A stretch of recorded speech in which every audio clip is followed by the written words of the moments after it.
There are 206 bones in the human body. 206. Only one, let me restate that, only one out of 206 will regrow if surgically removed correctly. You guessed it, the rib. One. Now think about that. 205 other choices. Now how did Moses know that the one bone that he would actually say that God had taken from the man to make woman, how would he know that's the one bone that would be able to regrow itself?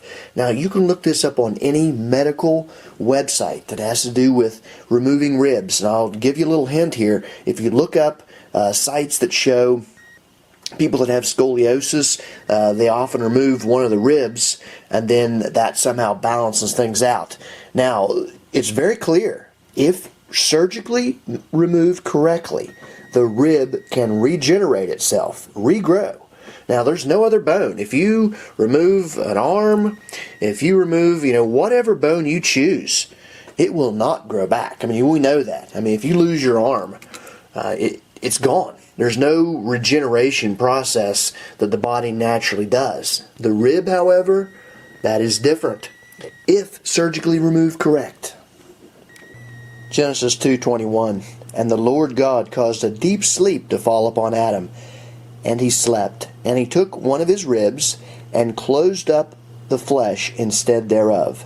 And the rib which the Lord God had taken from man made he a woman, and brought her unto the man. And the man said, This is now bone of my bones, and flesh of my flesh. She shall be called woman, because she was taken out of man. Bone marrow transplantation. I don't know if you're familiar with it. My brother's a bone marrow transplant specialist. I don't have a lot of knowledge in that area, but what I do know is that bone marrow can actually be infused back into your body. It can help regrow other organs and to regrow damaged organs. Yeah, like I say, you have to Google bone marrow transplant. But when you do that, you'll find there are 5 common donor sites. If you were going to get bone marrow from a subject, there are 5 donor spots. The cranium, or the skull, the sternum, the vertebrae in the back, the pelvis, and you guessed it, the rib.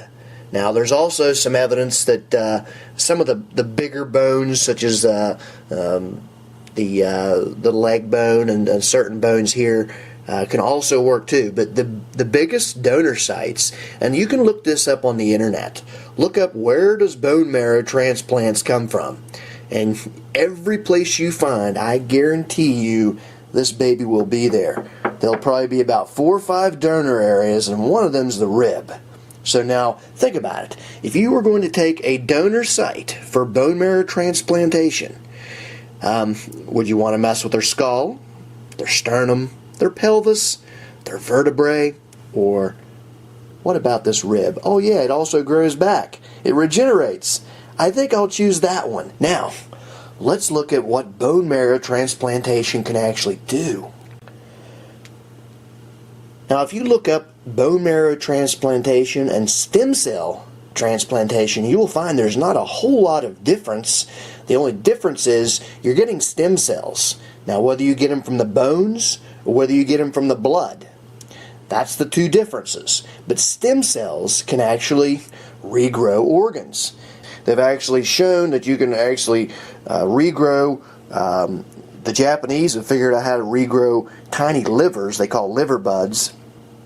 There's people that are working on being able to eventually regrow a brain.